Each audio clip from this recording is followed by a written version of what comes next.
Hello, everyone. Today I'd like to talk about Three Dog Night. Now, Three Dog Night was a group like many other, I would say, majority of the groups I know as a kid, was listening from the radio, and this one, particularly the classic rock station. And what drew me into Three Dog Night were a couple things, but the very first one was this song being played. Just an old-fashioned love song. Old fashioned love song, right? Three-part harmony.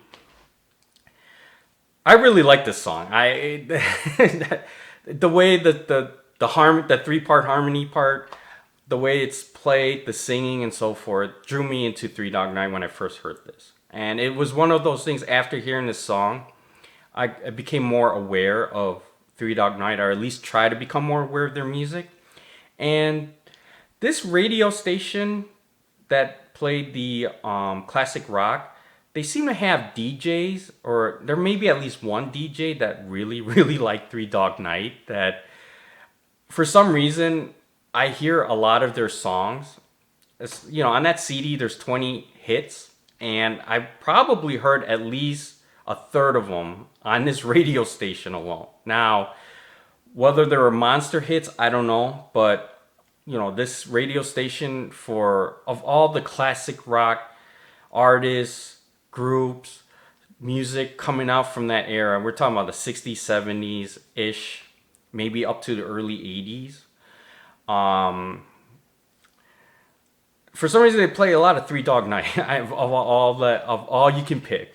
So like I said, I think there might be someone in there that really likes Three Dog Night that would play, or who were DJing at the time. But anyway, when I heard their songs on the radio, what drew me into Three Dog Night was the kind of the variety. Now, what I mean by that, each song that I heard on the radio from Three Dog Night sounded a bit different. And what I mean different is this.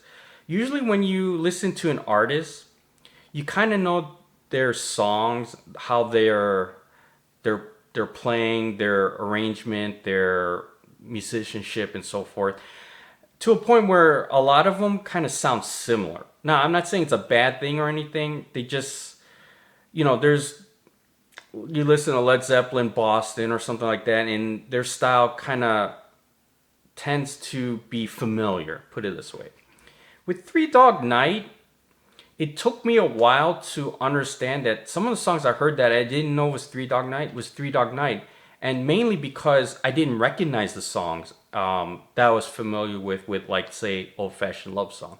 They sounded quite a bit different, even though they're kind of mid-tempo-ish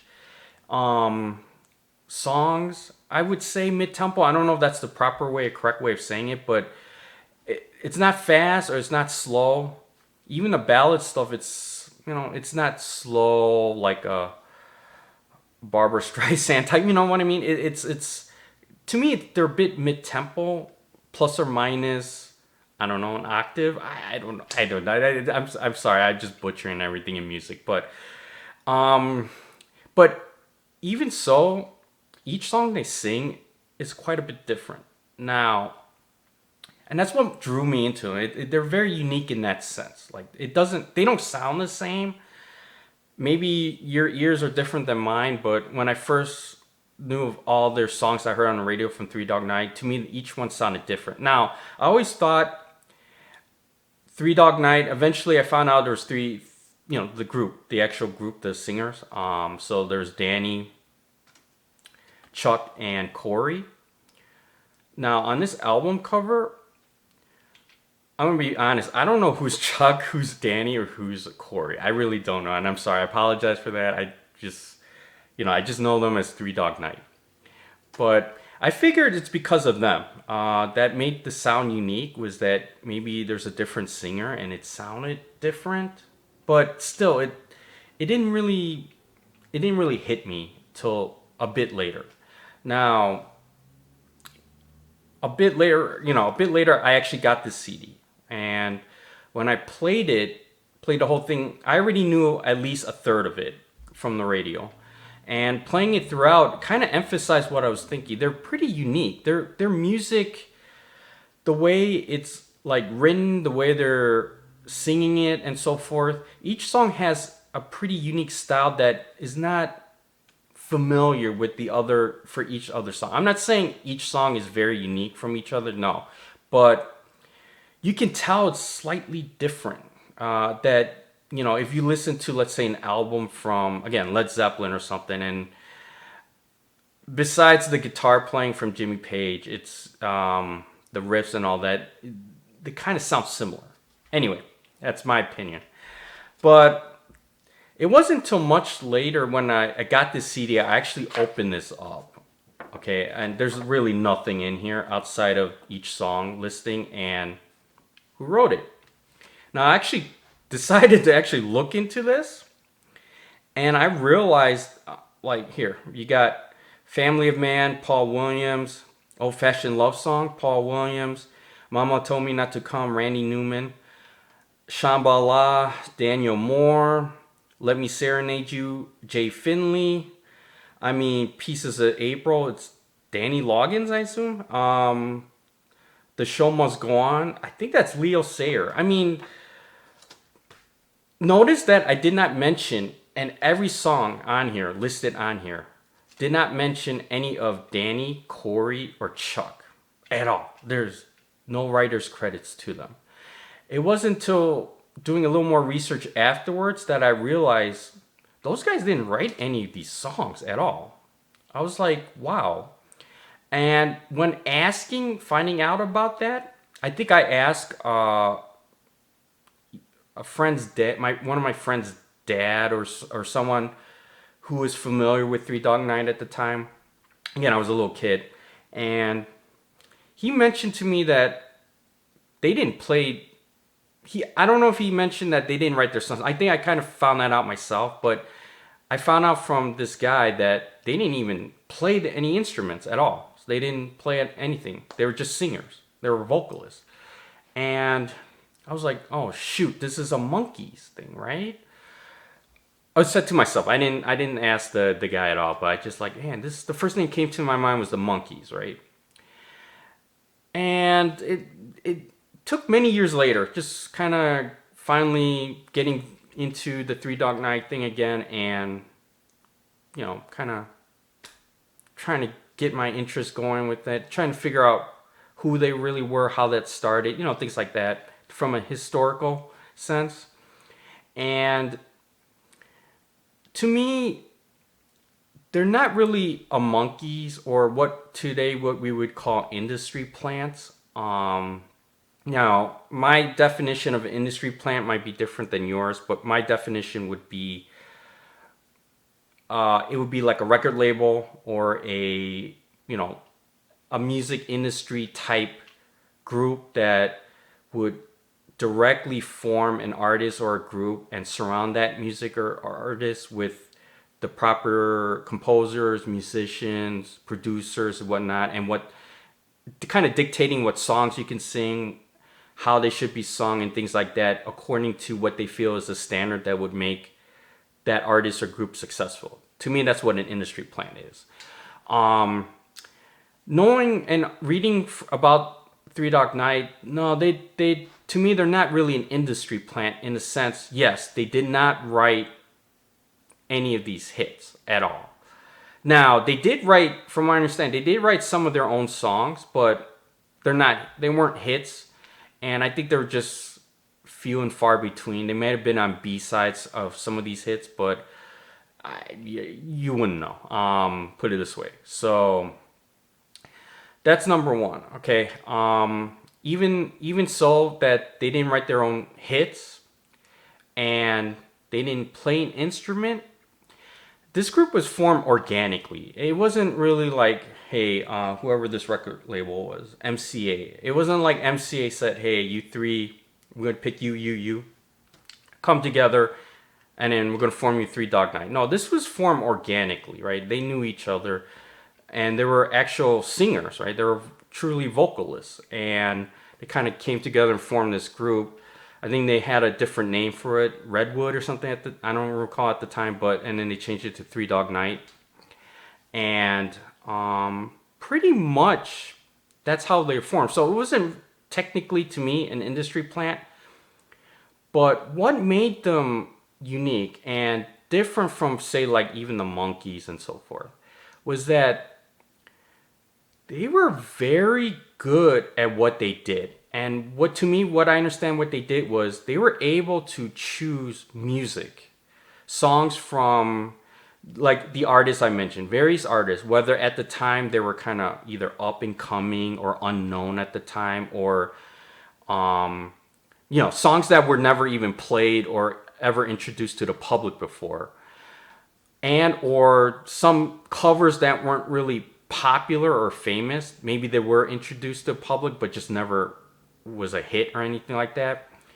But these guys were able to pick the songs, know which ones to pick, and then basically arranged it themselves, completely themselves, into their own, and with like minimal effort, from minimal help, put it this way, from the composer or from the production team, from the record label. They basically just took the song they liked and arranged the songs completely by themselves, how they wanted to be sung, how they wanted to be played, and so forth, and did it.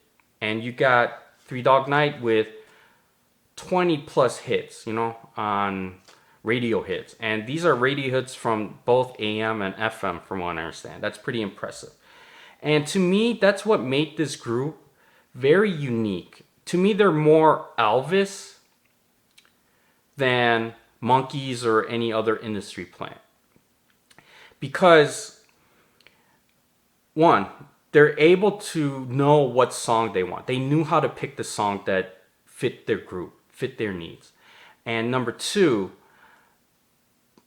you have to have an ear for that. First of all, you got to have an ear. You got to have a vision, because sometimes, again, some of these songs were never even put on public. So they first time they heard of it, or there might have been songs that were just not popular, and they knew how to listen and know what to do with it, and they knew how to arrange it. And that, to me, is what makes them very unique and very good. I mean, trust me, it's very hard to just do that alone. I mean, just to properly pick the right song and know how to arrange it to come out what Three Dog Night did. And Elvis is pretty much the same thing, right? I think he wrote, or not wrote, but he sang majority, most of his songs, like 500 plus songs. Majority of those songs he never wrote, right? I think he might have wrote like just a handful of songs, but all the hits from Elvis, they weren't his songs. They were all covers, or written by other people. So to me, it takes a special skill to do that. I mean, regardless if you don't know how to write a song, regardless if you don't know how to play an instrument, but knowing how to choose a song and knowing how to arrange it by yourself to make a hit like what Three Dog Night did consistently for their lifespan of the group, that's pretty impressive. Actually, very impressive. That's something, when I think about myself, like if I ever was in the music industry, I don't know how to write a song. I don't know how to write music, read music. I don't know how to play an instrument. Because of that, this would be the next step for me, like hearing a song that may not be popular and may not be, you just don't know, but making it popular, making it such a hit, making it your own, right? Problem is, I can't sing either, so there's a lot of pitfalls to all this. But anyway, I think Three Dog Night, very, very underrated. I think they get a lot of blame because of, or a lot of scrutiny, put it this way, because of this. They didn't write any of the songs, the hit songs at least, and they didn't play any instruments. All they did was just arrange and sing on them. But they did I think, the best job you can do as a group, a three-part harmony group, right? Outside of Elvis. I mean, to me, that's very impressive. And that's why I think they're very underrated. Now, what also helps is that these three guys can sing. And not only they can sing, but they all sound different. They have their own style. And I think that's what made it unique in the beginning, that drew me into Three Dog Night, was that number one, most likely their song's uniqueness to each one is because they're written by different people. So that kind of explains a lot of things. But two, on the songs, they would vary. Besides the harmonies together and so forth, they would vary the lead artist depending on the song, the style of song. So you would get like, I think Danny was the rocker of the group, and then got Corey. He's more of the blues, bluesy guy, I guess. And Chuck was more of the soft rock type song. So, and they mesh well. They mesh well together. So I think that's what made them great as well. Anyway, tell me what you think about Three Dog Night. Really, really appreciate it. To me, they're one of the best, if not the best, greatest cover band of all time. Take it as it is. So there's a particular skill to make covers your own and strictly your own. Speaking of covers, all these songs I've heard later that were on his greatest hits, either sung by the original composer or covered by other artists at the time or later. When I hear those songs, nothing beats out Three Dog Night's version. To me, Three Dog Night, all their songs on here, I consider the original versions, no matter what, even though it's not their own song. It's the original version. That's how you do it. That's how you do it. So, and that's how you make a cover. Anyway, thanks a lot. I appreciate it. Tell me what you think. Thank you. Bye.